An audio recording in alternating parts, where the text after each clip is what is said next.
Have you ever said or heard these things about meetings you attend? What's it all about? I don't even have an agenda. I hope we start on time. We're always waiting for everybody to come in. I hope it doesn't run late today again. I've got better things to do. And how about those people on their phones doing who knows what? Hi, this is the Better Employee Now. And in this video, we're going to go over some efficiency strategies that you can employ before you even get started on meetings. The first one is what I call the meeting strategy. It's the rules and guidelines and tools that you identify before you even start meetings. Some tools might be using the company agenda and making sure that meeting rooms and call-in numbers are confirmed. I don't know how many times I've gone into a meeting without an agenda and we end up talking about something totally different than what the meeting was for. That is super frustrating.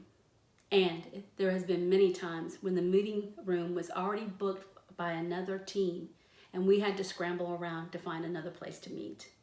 It can be very disruptive in your day and you feel kind of out of place when you're scrambling around trying to fix things. Decide and document how you're going to communicate what comes out of the meeting to every team member, even if they weren't there. It is critical that all team members are on the same page. Establish some team rules, like being prompt, being respectful when others are talking. Build as many rules as you need to in order to make sure that the even flow of the meeting and it's more efficient. It is very important that the team build out rules for conflict, how they're going to handle it when it comes up. And when you have the team build it, there is buy-in. Everybody understands that these are the rules because we made them the rules.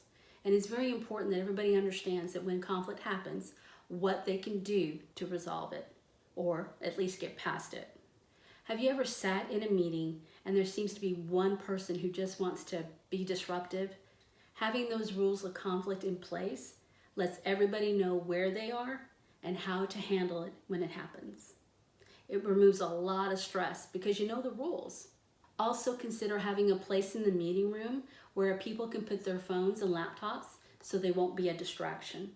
There's been many times people, especially managers, sitting on their phone going through their email while they're in this meeting, mostly because they think it's really not relevant to them.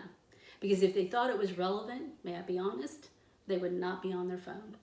When you see people on their phones, take it as feedback that something is amiss in your meetings, because no one should be on their phone doing anything else except being present in the meeting, contributing, or presenting.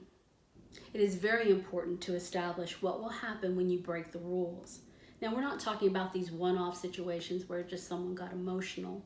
We're talking more of a habitual breaking of the rules.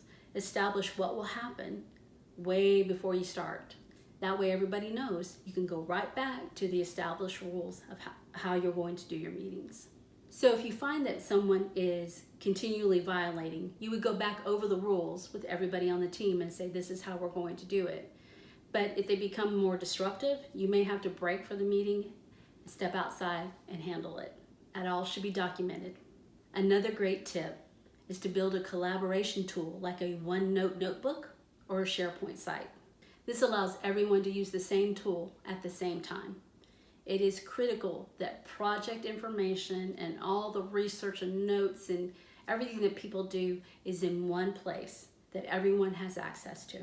Another great tip is creating a meeting survey. This is a list of questions, pretty brief, like 3 to 5, but be very pointed in what you want to know, what you want to have feedback on. Usually you give these out after the meeting, like in an email. You can use things like SharePoint survey or SurveyMonkey, super easy stuff. And you ask pointed questions for each meeting. If you're trying to see how many efficiencies that you can acquire, this is a great tool. If you want to get feedback on the venue or the length or any other thing, make a survey for it. So there are some effective strategies to get maybe introverts and shy people to participate in brainstorming types of activities. They're called brain writing or brain silencing. Pretty unusual, but it allows those people that are shy or introverted to voice their opinions or their ideas.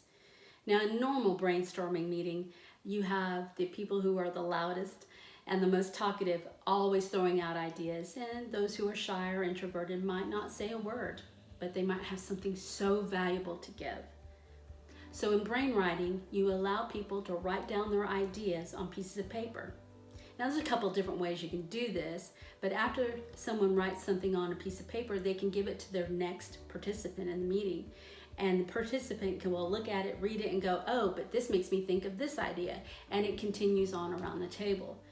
They have found that it has generated multiple more creative ideas doing this. It also lets those, again, who are shy, who may not talk, they would write. And the same way with brain silencing, it's the same thing, only you just write as many ideas as you can, and it doesn't get passed around, but it's at the end of the meeting, they share them all. They put them all on like a wall, and they just find that it is so creative and innovative. So consider changing up the way you do meetings, especially if you're trying to generate ideas and innovate. Let me know one takeaway that maybe inspired you to resolve an issue in your meetings or do a creative activity. I'd love to hear from you. Please like this video and subscribe to this channel. Thank you for watching.